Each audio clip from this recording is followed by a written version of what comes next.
très vite. Voilà, je vous remercie de respecter ces conditions-là. Sinon, je ne pourrais pas continuer cette séance. Ce ne sera pas possible. Voilà, on doit respecter un minimum les règles. Voilà, alors ce que je vous propose, c'est d'abord que je prenne la parole. Je vais faire une prise de parole assez brève. Et ensuite, je pense que je laisserai la parole aux autres élus qui auront probablement des questions à me poser. Et je m'efforcerai d'y répondre, bien évidemment, si j'ai les réponses. Alors, chers collègues, je comprends l'émotion très forte dissipée par l'annonce faite par le président du conseil départemental. Cette colère est légitime et normale, compte tenu de l'attachement de tous les collégiens, parents et enseignants à cet établissement que je connais bien, puisque je siège depuis 20 ans à son conseil d'administration. Même s'il n'y a pas de bonne méthode pour annoncer une nouvelle comme celle-là, une explication directe en proximité des personnels du collège et donc sur site aurait probablement atténué l'émotion et le choc ressentis par tous et évité le sentiment de mépris justement ressenti. Je prends ma part de responsabilité dans ce loupé qui n'a clairement pas permis une compréhension de la décision. J'accepte donc que je comprends les reproches, les critiques, parfois virulentes, les cris tout à l'heure, qui sont normales et compréhensibles dans ces circonstances. Le déficit de communication n'a pas non plus permis d'aborder les questions de fond qui peuvent justifier une telle décision. Je voudrais les poser maintenant.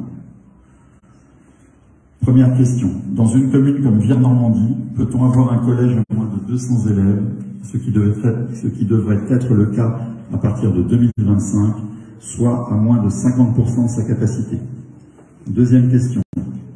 Est-ce bon pour les collégiens d'être dans un collège à moins de 200 élèves? Cette situation signifierait 2 classes maximum par niveau, avec la disparition progressive des options et la crainte chaque année de perdre une classe, avec de moins en moins d'enseignants à temps complet, et donc de plus en plus de difficultés à les mobiliser sur un projet d'établissement, et ce, malgré leur engagement et leur professionnalisme. À ces 2 questions, à mon avis, je ne peux répondre que non. Quels pourraient être les éléments permettant de faire évoluer cette situation?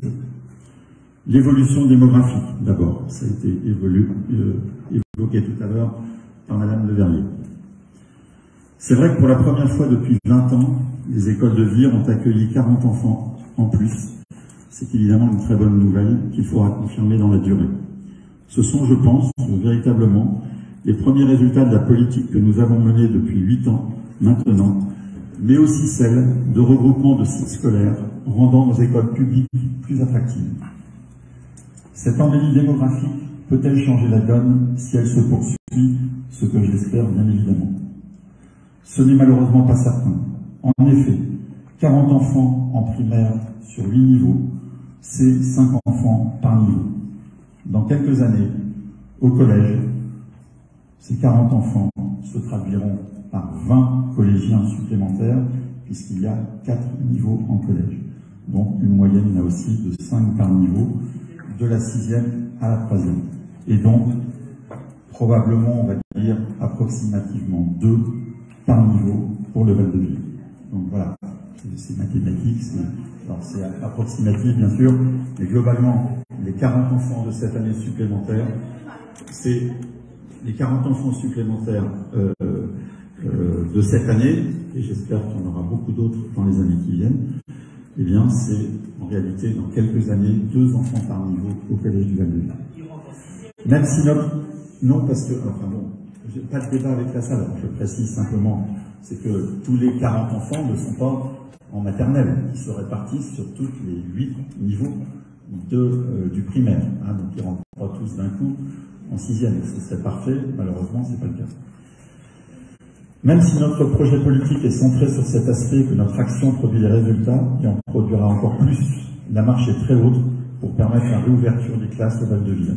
D'autant que les secteurs les plus dynamiques démographiquement sont plutôt sur le secteur de Maupas. Alors, attendez, s'il vous plaît. Alors moi, si clairement, je ne peux pas continuer sereinement à mener un débat s'il y a sans arrêt des remarques de ce type. Et je ne répondrai pas, attendez, je ne répondrai pas aux questions. Mais le débat, madame, le débat dans un conseil communal, il se fait entre élus. Il ne peut pas se faire avec la salle. C'est des règles démocratiques toutes simples qui sont appliquées dans toutes les assemblées de France. C'est pas ici. Non,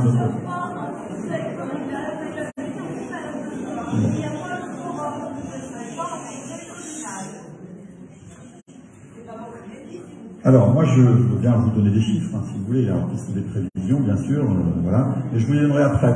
Donc, je vous les donnerai après voilà, je clôt mes propos. Alors, deuxième sujet, le redécoupage des secteurs, puisque c'est effectivement une question qui est posée. Est-ce qu'on peut redécouper les secteurs pour rééquilibrer les effectifs?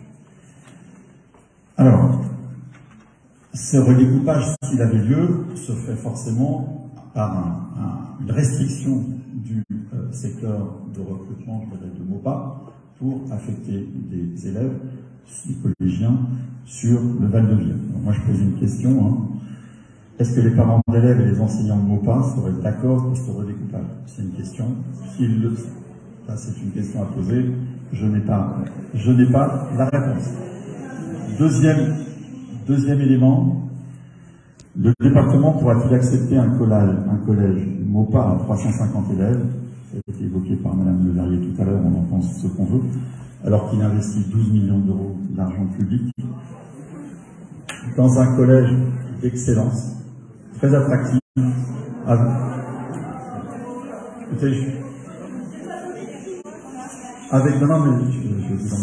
avec des moyens numériques de haut niveau, et qu'il va bénéficier comme 4 collèges, il va bénéficier comme 4 autres collèges de l'appel à projet Innovation dans la forme scolaire doté de 6 millions d'euros pour le département du Val-de-Vie. Voilà. Aussi, là, c'est une question.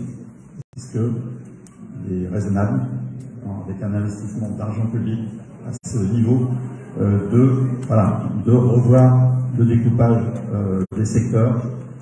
C'est une question. Alors, excusez-moi, je vais poursuivre. En réalité, les enjeux sont ceux de l'égalité des chances et de la réussite éducative de tous les collégiens de dans le monde. Je pense que ce sont des questions qui méritent d'être débattues. Il n'y a pas de vérité en la matière. Je n'attends pas du tout de tenir une quelconque vérité sur ces sujets. Mais je pense que c'est intéressant d'en débattre. Et ce, bien évidemment, au-delà de l'engagement de tous les personnels des 2 établissements qui font le maximum pour tirer vers le haut tous leurs élèves, et en particulier les plus en difficulté. Je ne sais pas ce qu'il adviendra dans les jours et semaines qui viennent. Je pense qu'il faut se poser le sujet en ces termes. J'ai rencontré vendredi soir une délégation de parents et d'enseignants du Val-de-Vie et de MOPA. Beaucoup de sujets ont été évoqués, notamment la capacité de MOPA à accueillir dans les meilleures conditions les collégiens du Val-de-Vie. Des rencontres sont prévues dans les jours qui viennent entre les services du département et les parents d'élèves et les enseignants des 2 établissements pour évoquer tous ces sujets. Toutes les réponses doivent bien sûr être apportées pour garantir que l'accueil de tous les collégiens se fasse dans les meilleures conditions. J'ai proposé aux membres de la délégation que j'ai reçue de les revoir après ces rendez-vous. L'idée, moi je n'ai pas tous les éléments d'information et toutes les réponses concrètes à leurs préoccupations. Donc, je préfère que les techniciens et élus qui s'occupent de ces questions au département reçoivent et des entretiens avec les représentants de parents, d'enseignants des 2 établissements pour écouter leurs questionnements, leurs interrogations, leurs inquiétudes, leurs mécontentements aussi, de manière à ce que des réponses précises soient apportées. Je vais donc proposer aux membres de la délégation de les revoir après, pour les écouter, pour voir quelles sont leurs propositions, quelles sont leurs demandes.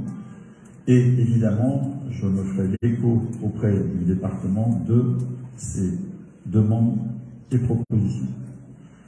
Je serai moi-même, bien évidemment, extrêmement vigilant, au-delà des aspects d'accueil des collégiens, bien sûr, sur les moyens humains mobilisés, tant dans l'encadrement pédagogique qu'éducatif. Dans l'école de la République, c'est une conviction personnelle, je vais conclure par ça. Tous les collégiens doivent avoir les mêmes conditions d'accès à l'éducation, qu'ils soient issus de la ruralité, du centre-ville ou des quartiers périphériques. Voilà la prise de parole que je voulais avoir en premier. Maintenant, je laisse la parole aux autres élus et j'essaierai de répondre aux questions, encore une fois, si j'ai les réponses. Et je vous donnerai après, peut-être, ou si vous souhaitez, je peux le faire maintenant, les chiffres par rapport aux prévisions, en fait, qui sont quand même l'élément clé, bien évidemment. Alors, si on se projette, alors 2028, vous allez me dire c'est loin, 2028, mais je ne vais pas aller jusqu'en 2028, je vais aller jusqu'en 2025, puisque j'ai parlé tout à l'heure d'un collège à moins de 200 élèves, hein, c'est-à-dire moins de 200 élèves, c'est 2 classes par niveau, en fait, en moyenne, plus ou moins, voilà. Donc, les chiffres de MOPA en 2022, à la rentrée 2022, hein, c'est les chiffres qui ont été communiqués par le département, c'est 519 élèves. En 2025, c'est 546 élèves. Donc, une augmentation des effectifs. Jusqu'à 2028, je peux vous donner le chiffre quand même, on est à 496 en 2028. Donc, on voit bien que dans la durée, il y a des petites évolutions d'une année à l'autre, et dans la durée, globalement, on est sur des effectifs qui sont à peu près constants sur le collège MOPA. Je sais que ça ne fait pas plaisir par rapport à ce que j'ai dit tout à l'heure, mais c'est la réalité statistique. Les effectifs sur MOPA, donc les secteurs de recrutement sur MOPA, sont plus dynamiques que sur le Val-de-Vire. C'est la réalité des chiffres. Alors si je dis ça, parce que globalement, ces prévisions-là, elles sont faites par des professionnels des statistiques qui regardent tous les éléments démographiques, etc. Elles tiennent pour l'essentiel, pas seulement parce que ce qu'on appelle les sols migratoires, c'est les arrivées de population de l'extérieur, les départs de population vers l'extérieur, tout ça est pris en compte en moyenne. Sur le Val-de-Vire, donc oui, je disais que globalement les élèves qui sont au collège dans quelques années, ils sont déjà dans les écoles du secteur de recrutement. Donc, on connaît à peu près. Alors, il peut y avoir des évolutions. C'est la question tout à l'heure des 40 enfants de Vire. On a bien vu que les 40 enfants de Vire, c'est dans quelques années 2 enfants par niveau en moyenne au collège du Val-de-Vire. Et les 40 enfants, ce n'est que sur Vire. Je peux prendre l'exemple de Saint-Germain-de-Talleyrand, par exemple, qui cette année a eu une baisse d'effectifs assez significative. Donc, il faut regarder l'ensemble des chiffres de Vire dans le monde. Alors, sur le Val-de-Vire, je vous donne les chiffres, hein, sur la même période. Sur la rentrée 2022, on est à 259 collégiens. En 2025, on est à 190. C'est-à-dire que le passage sous les 200 élèves, qui était ma référence dans l'allocution que j'ai faite, c'est 2025. Hein, donc ça veut dire un passage à moins de 200 et donc à 2 classes par niveau. Et à l'horizon de 2028, la prévision est de 165 élèves en 2028. Voilà les chiffres que m'a fourni le département et qui sont en fait les chiffres connus qui ont déjà été diffusés, qui justifient cette décision de fusion. On peut en penser ce qu'on veut. On peut dire, voilà, effectivement, il peut y avoir des évolutions liées à l'augmentation de la population, etc. Voilà. Mais bon, à ce jour, les chiffres ceux-là sont connus et j'ai expliqué tout à l'heure le mécanisme par rapport aux augmentations des effectifs scolaires sur une année comme cette année, ici, sur les écoles de la commune déléguée de Vire. Voilà, Monsieur Martin, je vous laisse la parole. Écoutez, bonsoir à toutes et à tous. Voilà, je dois vous dire que j'ai personnellement fait un discours, mais que je ne veux pas lire. Je le posterai ce soir sur les réseaux sociaux, parce que je pense que ce soir, je n'ai pas envie de lire un discours, j'ai simplement envie de parler avec le cœur, tellement je vois votre mobilisation, le fond de votre mobilisation qui est vraiment sincère. Donc je tenais, au nom de notre groupe, à dire notre opposition ferme à la fermeture du collège du Val-de-Vire. Je remercie.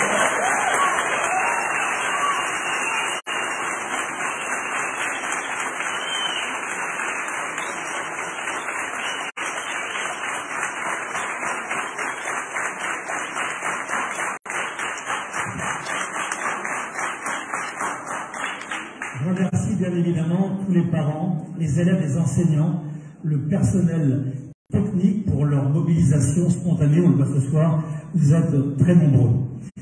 Juste un petit mot d'historique sur ce collège. Ce collège a été justement créé pour éviter la concentration des élèves il y a une trentaine d'années. Ce collège, outre ce qu'il a apporté aux élèves, a apporté une dynamique dans ce quartier. On voit quand même que c'est le cœur du quartier. Derrière ce collège, on a pu noter l'installation de nombreuses infrastructures sportives, le stand de tir, le bicross, le terrain synthétique, la salle de judo, le gymnase, enfin voilà, vous connaissez mieux que moi. Donc c'est un collège qui voulait de la proximité. Voilà l'origine, et je sais que les élus qui ont porté ce projet à l'époque, c'était Michel Dornano, président du département, ils ont eu du mal parce que déjà à cette époque-là, le département voulait faire une concentration dans un seul collège. Donc ils ont réussi ce combat. Il est normal qu'aujourd'hui on essaie de continuer dans cette voie-là. Ce collège est dynamique pour montrer tout de suite les résultats.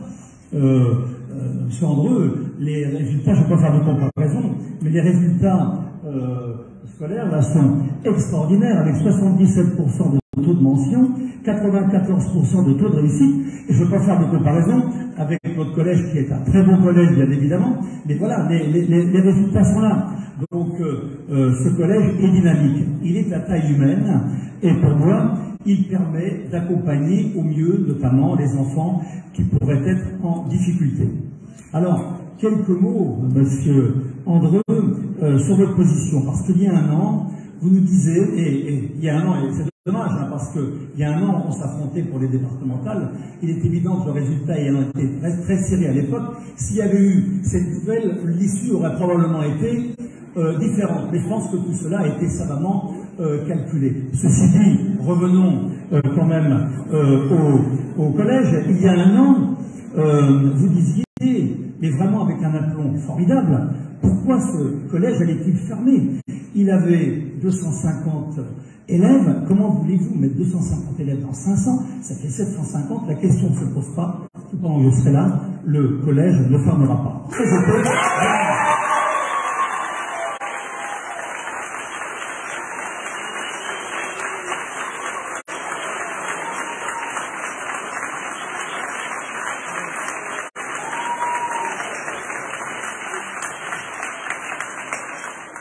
Maintenant, aujourd'hui, le discours a complètement changé, puisque vous nous apportez des chiffres, je pense qu'ils pouvaient être connus il y a un an. Hein.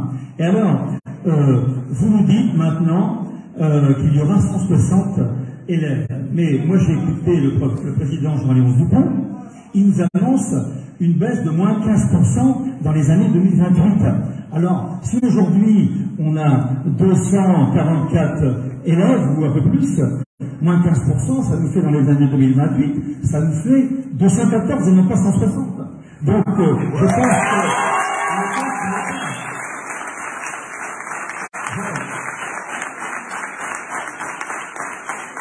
Je reprends simplement l'émission que j'ai écoutée sur BFM, je reprends simplement ce qu'on a vu au niveau du département. Hein, donc c'est ce qui a été dit, donc je prends ces chiffres-là.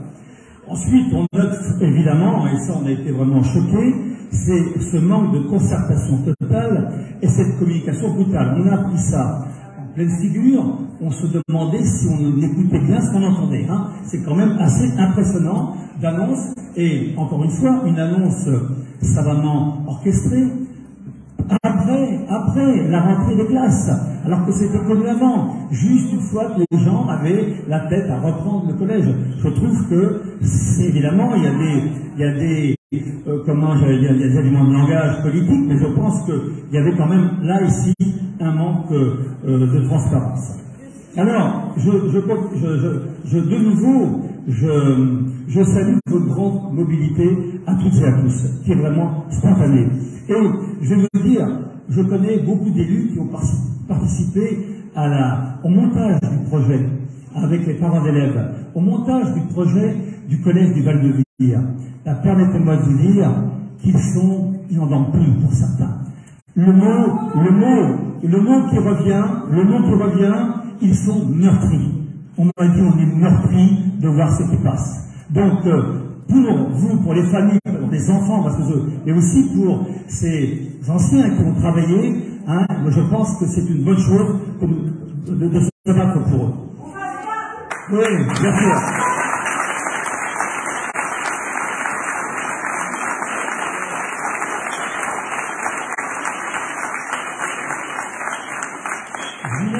Je voulais remercier les élus qui se sont mobilisés contre cette fermeture. Élus de la majorité qui ne sont pas là ce soir, mais je pense qu'il a fallu effectivement un sacré courage pour aller contre la décision qui était prise, il faut le reconnaître. Je remercie Mme Daudet-Lecomte qui s'est exprimée spontanément en tant que maire de Campagnole. Elle a dit son inquiétude et son intérêt à voir ce collège persister, évidemment pour elle probablement, mais pour les enfants de sa commune. Je remercie également, j'ai cru entendre que M. Certain, avec l'accord de Mme Borne, se prononçait contre la fermeture du collège du Val-de-Vire.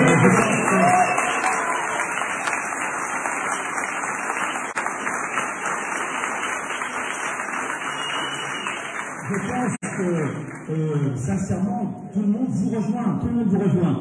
Il me manque quelques témoignages. Madame Vincent, qui habite les Bandré, qui habite le quartier, M. Bazin, qui est le suppléant de M. Andreu, et Mme Brusot-Malogne, qui est conseillère départementale aussi du canton de Vire, et que l'on n'a pas entendu. Donc, je ne tarderai pas à leur demander leur avis, mais je dois vous dire que, encore une fois, on est opposé à la fermeture de ce collège, et nous nous rangeons toutes et tous là, ici, derrière notre mobilisation populaire, surtout pour le bien des enfants.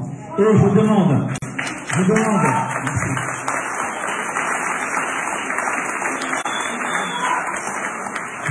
à monsieur le maire, conseiller départemental, vice-président du conseil départemental, parce que quand un vice-président se pose, le président y suit. Donc je lui demande d'inverser sa décision, et je sais que Jean-Léon Dupont suivra cette décision de non-fermeture du collège de Val-de-Vire.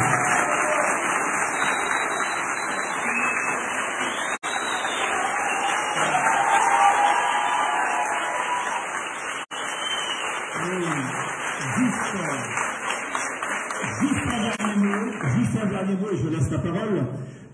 Lors du prochain conseil municipal, et si je m'abuse, qui devrait avoir lieu dans 2 semaines, je demanderai de mettre au vote un bulletin secret, le vote sur la non-fermeture du collège du Val-de-Vire.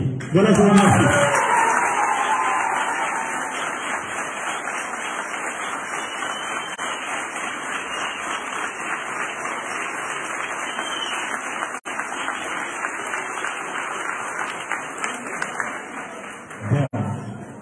Écoutez, je vais assez rapidement répondre aux différents points que vous avez évoqués, enfin, si je le peux.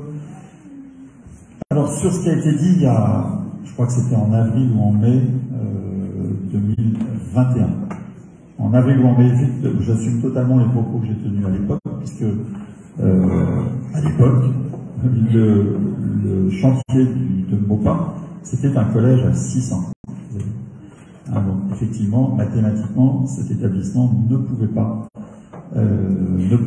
accueillir les effectifs des 2 établissements. C'était évidemment une évidence. La donne a changé depuis 1 an.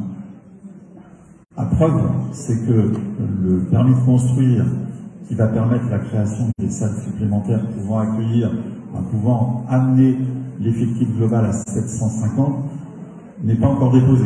Il va être déposé courant septembre. Donc, bien évidemment, vous avez parlé de mensonges, etc. Là, non. Alors, à l'époque, encore une fois, le permis de construire pour permettre l'extension du collège à 750 n'est pas encore déposé. Voilà. Donc, l'effectif du collège Maupas sera porté à 750 élèves, en sachant que les effectifs qui sont annoncés, en fait, sont inférieurs à la capacité maximale de l'établissement, qui est supérieure globalement de 20%. Alors, donc voilà, donc il y a un an, malheureusement, effectivement, j'assume mes propos puisqu'ils correspondaient à la réalité de l'époque. Alors, concernant les chiffres, je veux bien, les chiffres sont fournis par les services du département. Globalement, voilà, je le fais avec ces chiffres, si vous en avez d'autres. Je ne sais pas d'où ils viennent, mais en tout cas, ceux-là viennent du département, bien évidemment. Alors sur l'annonce, j'en ai parlé au début de ma prise de parole. Effectivement, je pense que là, il y a eu un loupé. Je dis, je reconnais, j'en assume pour une part. C'est pas moi qui ai fait l'annonce, ça relève d'une décision de l'Assemblée départementale, bien évidemment. Et effectivement, je pense qu'il aurait fallu s'y prendre autrement. Je connais parfaitement, parce que je l'ai expliqué tout à l'heure dans mes propos. Je vais pas revenir dessus. Alors concernant les décisions, elles sont pas prises par une seule personne. Et c'est une décision collective, comme une décision de conseil municipal. C'est pas une personne qui peut influer sur une personne pour changer une décision. C'est le fruit d'une réflexion collective, globale, qui aboutit à une décision. C'est pas parce qu'un élu va demander que ça change quoi que ce soit la décision. Monsieur le maire, depuis quand vous parlez de ce problème? Depuis quand vous êtes au courant de cette fermeture exactement? Alors moi, cette fermeture, je suis au courant depuis quelques mois, bien sûr,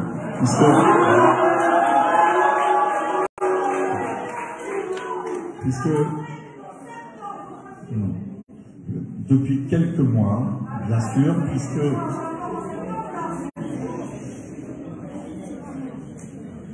puisque nous avons travaillé depuis, j'ai appris cette décision, sur d'autres projets pour le quartier du Val-de-Vire. Je crois que ça a été présenté lors de la conférence de presse. Je peux y revenir si vous le voulez. Excusez-moi, vous n'avez pas parlé avec votre majorité, donc.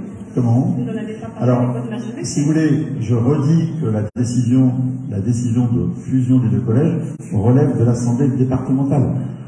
Je ne pouvais pas, moi, je ne vais pas me justifier là-dessus, je ne peux pas, moi, informer d'une décision quelque chose qui appartient à une autre collectivité, y compris auprès de mes propres élus. Non. Monsieur le maire, vous dites que c'est une question de forme, on n'aurait pas pu présenter des choses comme ça. Je suis désolée, c'est pas du tout une question de forme, c'est une question de fond. Parce que pour les enfants, pour le quartier en général, ce collège-là, c'est ce qu'il y a de mieux.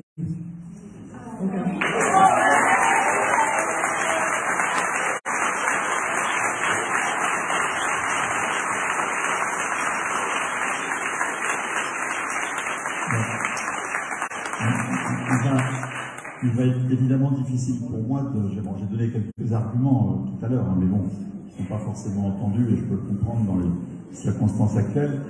Je vous invite quand même, je vais essayer de le faire dans ce propos, mais manifestement c'est pas passé, mais ça, je pense que ça viendra plus tard. Vous savez, il y a des... Je vais vous dire, s'il vous plaît. Il y a déjà eu dans ce département 5 ou 6, malheureusement, décisions de ce type, qui à chaque fois suscitent les mêmes réactions, c'est parfaitement normal.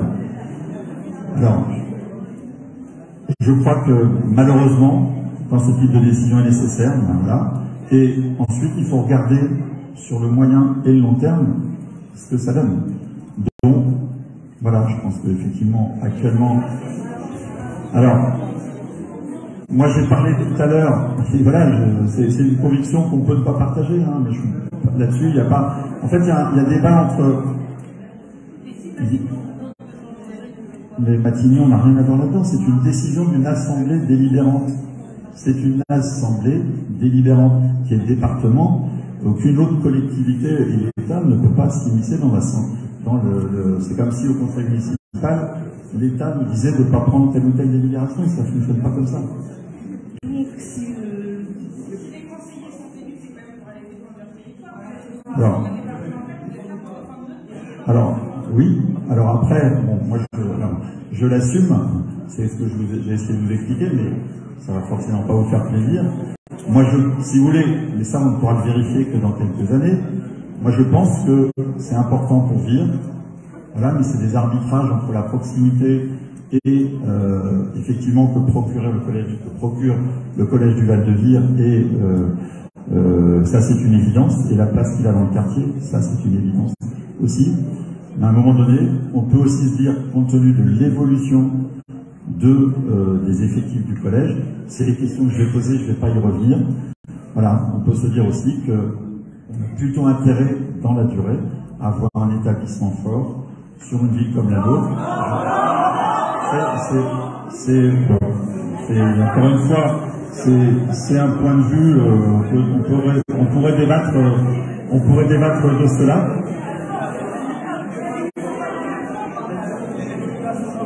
Alors, sur la question du quartier, bien sûr, je veux bien répondre, et puis après, je crois que, à moins qu'il y ait d'autres questions, on va clore les débats là. S'il vous plaît. Évidemment, l'impact de la fermeture d'un collège de 250 élèves aujourd'hui, 200 dans 4 ans et 165 dans 7 ans, et sera loin d'être neutre, bien évidemment. C'est pour ça que, d'abord, on verra bien la suite, hein, bien évidemment. Je pense que cette décision, je vous donne mon avis, elle est inéluctable. Bon, après, vous ne serez peut-être pas d'accord, mais elle est inéluctable, voilà. Mais je vous souhaite de pouvoir la changer, mais bon, voilà. Donc, par rapport à ça, quand on a une décision, s'il vous plaît. Alors, écoutez,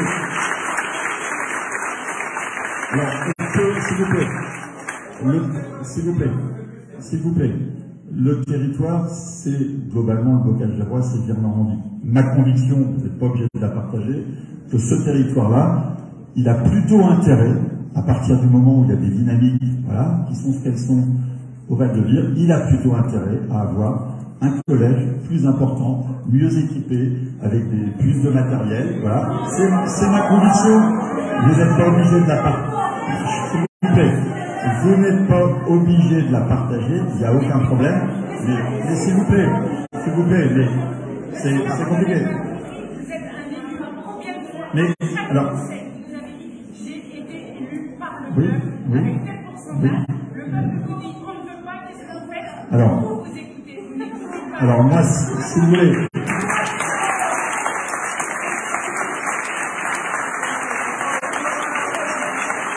Alors,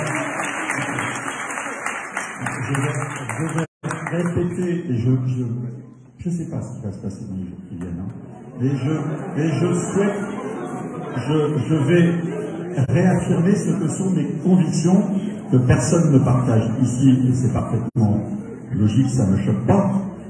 Mais je souhaite quand même que ce soit entendu. Je pense qu'au nom des principes républicains, de l'égalité face... S'il vous plaît, laissez-moi terminer. Je crois que vous manifestez assez facilement à travers vos réactions, donc laissez-moi au moins terminer.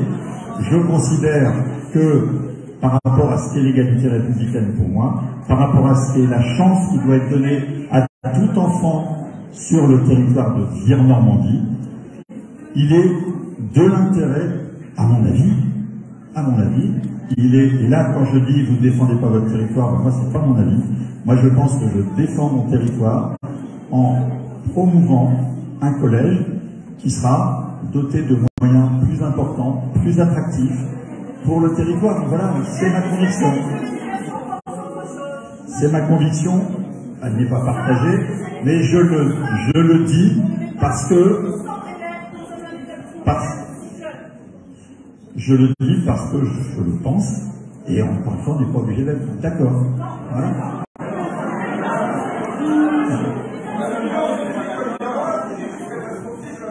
Non seulement on n'est pas d'accord, mais les résultats du collège de Val-de-Vire sont excellents.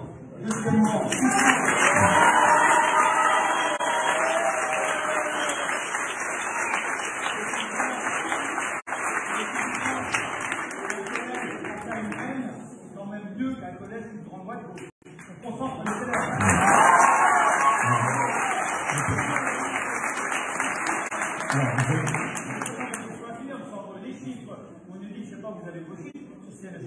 ce sont les chiffres du département. on est sur une compte moins sur horizon 2028. 15% de 244, ça fait 214, et non pas 160. Donc ça, c'est la première chose. Deuxièmement, vous auriez dû effectivement en parler à la majorité, parce que les instances sont les instances, mais le territoire, c'est le territoire. Hein, c'est le territoire. Donc vous auriez dû en parler à la majorité, aux minorités également, et vous auriez dû dire non au niveau du département. C'est surtout ça, lors des discussions.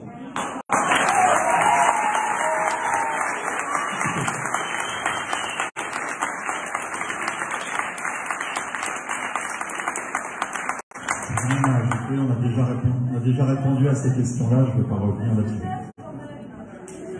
Je suis un peu choquée. Vous ne parlez que de chiffres. Non, pas du tout. Je viens de vous parler d'ambition éducative. Ça n'a rien à voir avec les chiffres. Merci pour l'équipe qui travaille depuis 30 ans au Collège du Val-de-Vie. Alors, je voulais le dire, mais pas du tout.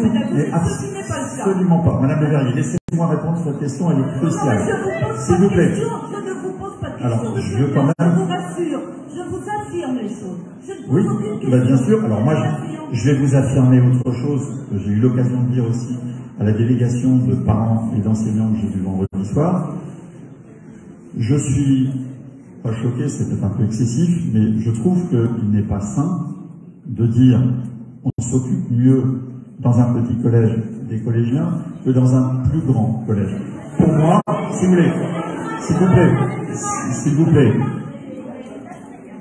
vous plaît, pour moi, nous sommes dans l'école de la République et les personnels, qu'ils soient dans tous les collèges de France, qu'ils soient au Val-de-Vire ou qu'ils soient à Maupas, ils sont tous engagés au même niveau pour la réussite de leurs élèves, quel que soit leur niveau. Et je tiens à dire aussi, parce que des élèves en difficulté, il y en a dans toutes les écoles de France. Et il y en a aussi au collège.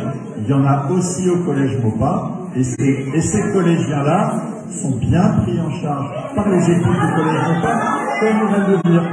S'il vous plaît. Pourquoi parlez-vous donc à propos du Maupas de demain d'un collège d'excellence, qui voudrait dire qu'aujourd'hui, il y a 2 collèges qui ne sont pas d'excellence? Et pas du tout.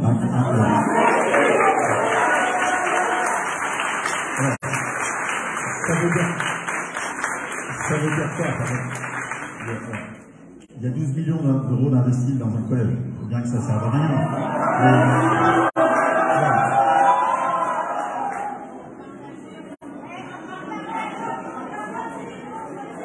Alors,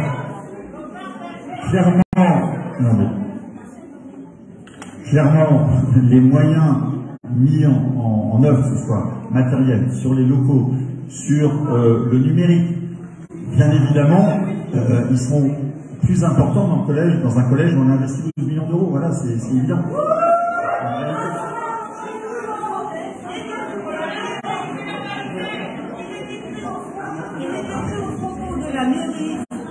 Liberté, égalité, fraternité, égalité, monsieur le maire. Égalité.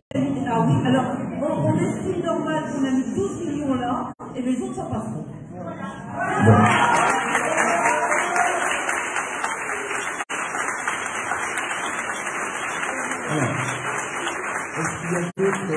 Est-ce qu'il y a d'autres questions d'élus? Oui, s'il vous plaît.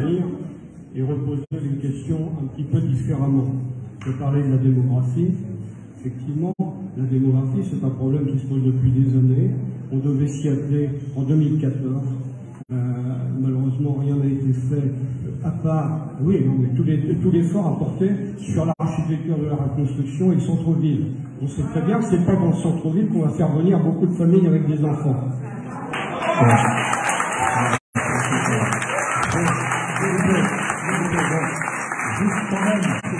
Je ne veux pas communiquer, Serge, mais tu étais quand même dans mon équipe en 2014. Oui, mais j'exprimais.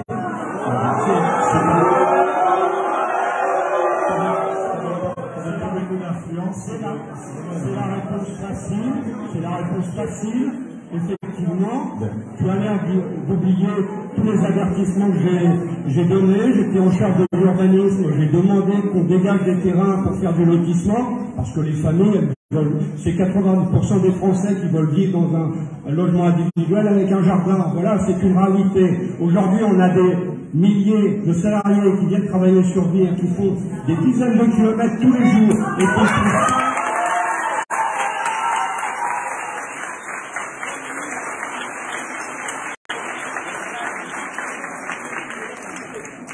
des familles potentielles qui ne trouvent pas l'occasion de s'installer sur Vire, faute d'offres de logements adéquats. Tu as été président de la Semi-Vire.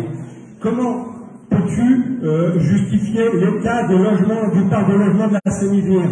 Ta gestion était calamiteuse sur ce plan-là. On n'a pas pu vendre.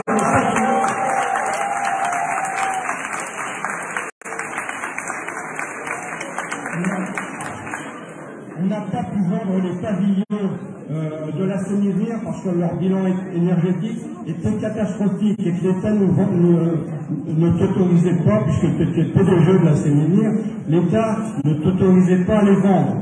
Les logements qui étaient remis en location n'étaient pas rénovés. Le parc de logement n'était pas aux normes d'isolation. Il y avait énormément de retard dans ce domaine-là. Moi, je suis arrivé à Vire en 91, j'ai mis 9 mois avant de trouver un pavillon. Aujourd'hui, on est dans la même situation. Un couple avec enfant qui veut s'installer sur Vire, il a énormément de difficultés à trouver un logement locatif. On n'a pas répondu. Aujourd'hui, comme par hasard, tu découvres ce problème-là. J'ai vu ça dans ta conférence de presse de rentrée. Tu découvres le problème du logement. Tes adjoints ou tes maires délégués ont découvert aussi soudainement le problème du logement. On voit des projets de lotissement apparaître partout. On voit 3 projets de résidence qui vont se télescoper en même temps.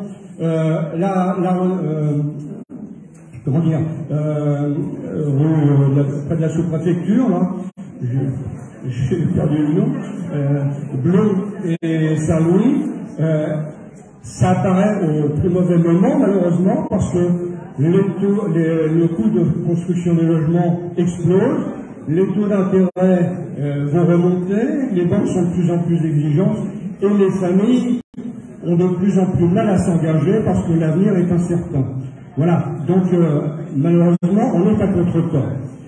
Pour la démographie, donc, tu affiches un pessimisme qui dément tes propos d'il y a quelques jours encore. Tu nous affirmais le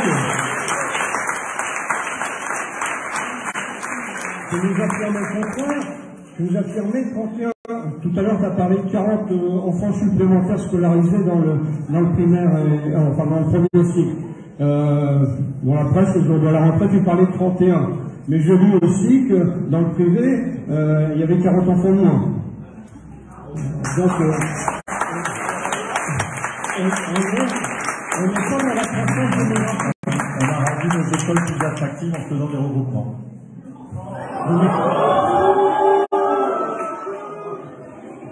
Bon, voilà, mais enfin, ça ne change rien au problème de la démographie. Voilà. Je voulais aller plus loin. Je suis un peu attristé pour toi de te voir tout seul aujourd'hui. Il y a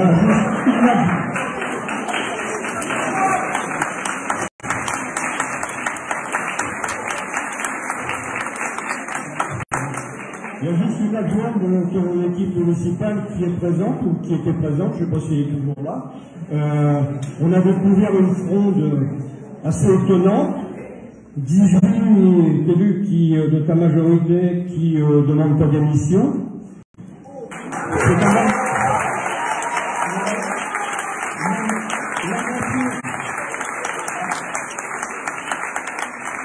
même la moitié de ton équipe municipale. La moitié de ton... Vous êtes 36. La moitié des élus qui sont partis avec toi dénoncent le mode de fonctionnement. Et moi, j'ai dénoncé souvent aussi ce mode de fonctionnement.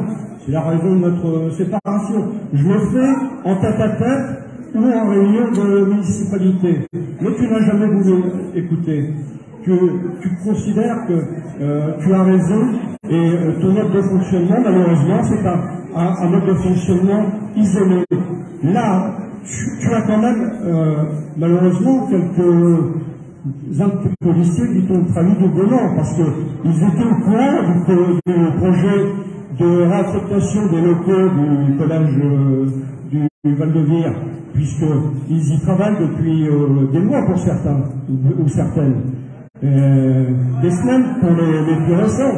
Donc ils savent très bien, et je ne comprends pas qu'ils se défilent, ils savent très bien ce qui était dans les tuyaux, ils savaient très bien ce qui était dans les tuyaux. Il y a un problème qui est particulièrement irritant dans cette affaire, c'est le tempo. Une semaine après la rentrée scolaire, tout allait bien le jour de la rentrée scolaire, on découvre qu'il y a un problème une semaine après.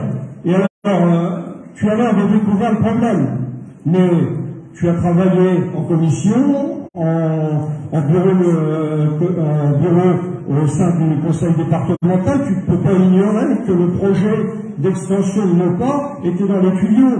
Tu nous as sans arrêt tenu des propos rassurants qui étaient des mensonges, on va te le dire comme ça.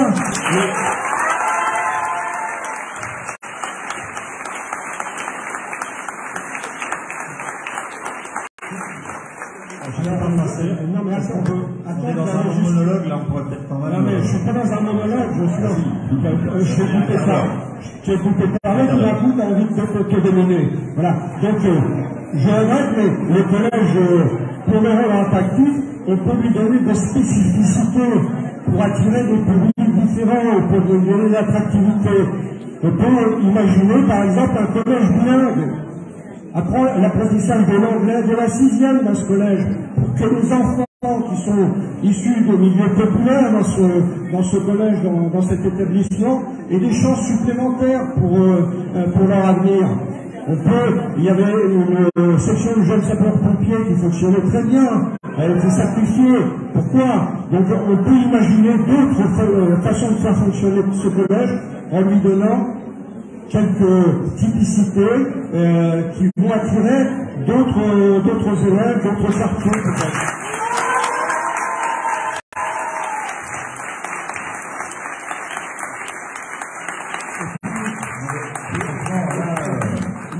Et puis pour conclure, on va dire, quel est ton avenir? Parce que tu songeais, tu réfléchissais, tu allais décider. Que vas-tu décider? Tu vas démissionner, tu vas céder à la pression de ta majorité, tu vas te retirer, ou bien tu vas demander la démission de tes élus. C'est intéressant parce que là, on ne voit pas comment tu vas pouvoir continuer à diriger la collectivité avec une majorité municipale qui n'existe plus, une équipe divisée, quand même, 9 adjoints de Normandie demande ta démission ou émettre de fortes réserves sur ton mode de fonctionnement, 2 maires délégués, sans compter les conseillers municipaux, c'est quand même préoccupant. Donc la ville, dans ces périodes difficiles, va avoir à affronter beaucoup de problèmes. Et si tu n'as pas une majorité stable, ça va être compliqué. Moi, j'aimerais bien savoir qui est derrière la pétition qui a été lancée contre toi, parce que on aimerait bien que les gens aussi avancent à visage découvert. Je ne sais pas si tu le sais toi-même, mais tu ne dois pas ignorer qui est derrière cette mutinerie. Si ces gens-là ont du courage, qui démissionnent? Parce que parmi eux, donc, je l'ai dit tout à l'heure, il y avait des élus qui étaient au courant, qui ont été associés à la réflexion sur la réaffectation de locaux. Si ta majorité démissionne, nous démissionnerons nous aussi et nous retournerons devant l'opinion publique.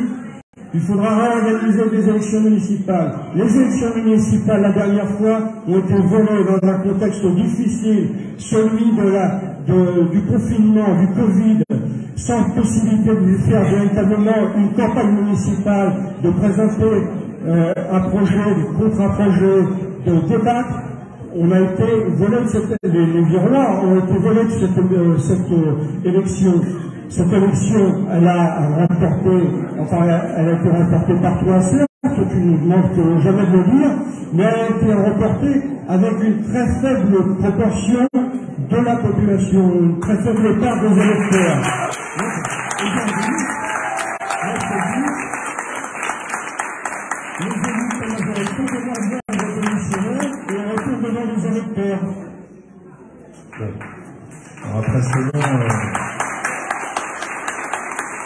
monologue, je vais évidemment pas répondre à tout, je vais pas prendre la parole pendant 10 minutes. La démographie, j'ai la modestie de penser, contrairement à ce que tu dis, que les 40 enfants supplémentaires de cette année, c'est quand même lié aux politiques qui ont été menées, je dis bien depuis 8 ans. Il suffit de voir les augmentations d'effectifs en centre-ville pour dire que la politique de reconquête de l'habitat vacant en centre-ville, elle marche. Voilà, enfin bon, ce sont des évidences, mais bien évidemment, mais bon, franchement là, non, Serge, je t'en prie, régulièrement, dans le recensement, on perd 770 habitants. C'est pas possible. Les 40 enfants en plus, c'est un hasard. Voilà. Bon, écoutez, on va arrêter là. Je ne vais pas répondre à toutes ces questions. Il y en a. S'il vous plaît. S'il vous plaît. Deux questions technico-pratiques, s'il vous plaît. Oui. Liées au collège. Deux questions technico-pratiques. Donc, les travaux, vous n'avez pas déposé le permis. Il faut déposer, il faut lancer les appels d'offres, il faut faire des travaux. Pour la rentrée prochaine, soit ce sont des petits travaux, j'en doute, et ça va perturber, pour le bien-être des collégiens, bien sûr, ça va perturber le travail, ce sera pendant les vacances scolaires uniquement, ou soit c'est juste du préfa. Et là, ça peut être de la location ou de l'achat pour du bâtiment qui ne dure pas, avec l'énergie qui n'est pas bonne dans ce genre de bâtiment, un surcoût. Deuxième chose, comment vous comptez faire ramassage scolaire, matin, midi, soir, avec différents horaires, parce qu'au collège, on ne commence pas tous à 8h, et ceux qui sont aux alentours, donc qui se lèvent à 6h le matin, au lieu de se lever à 7h ou 7h30, 8h. Donc ça, c'est pour le bien-être des collégiens. Alors, toutes ces questions-là, elles sont bien évidemment cruciales. Alors, pour ce qui concerne les travaux, je redis ce qui a été dit tout à l'heure. Les représentants des enseignants, les représentants de parents d'élèves vont rencontrer les services du département qui vont apporter toutes les réponses, bien évidemment. Sur la question des transports scolaires, de la restauration scolaire, c'est évidemment des sujets qui vont être traités dans les mois qui viennent pour que les réponses soient apportées au plus vite aux parents. Voilà, écoutez, je vous propose qu'on arrête là ces échanges. Juste un petit mot, monsieur. Voilà, non, on va pas. Juste un petit mot, messieurs, dames. Je vais vous dire une chose pour conclure, moi personnellement. Il faut que monsieur Andreu dise non à ce projet de fermeture. S'il le dit, le président du conseil départemental le suivra. Mais de toute façon, je vais vous dire, mesdames et messieurs, vous allez gagner. Vous allez gagner parce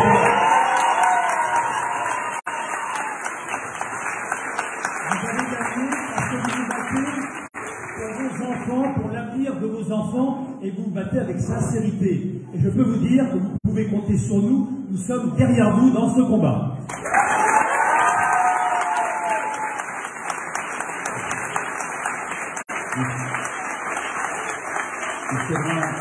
On va se rappeler ces paroles dans quelques temps. Bonne soirée à tous.